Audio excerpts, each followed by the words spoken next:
এবার আমি দিয়ে দিচ্ছি কাঁঠালের পিঠের চাল।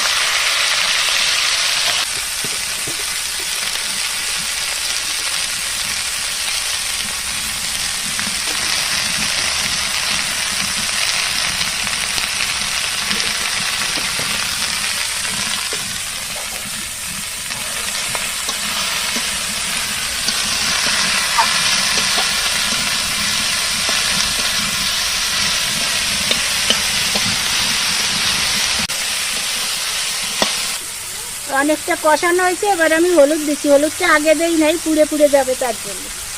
এবার হলুদ দেবো, মশলাটাও দিয়ে দেবো।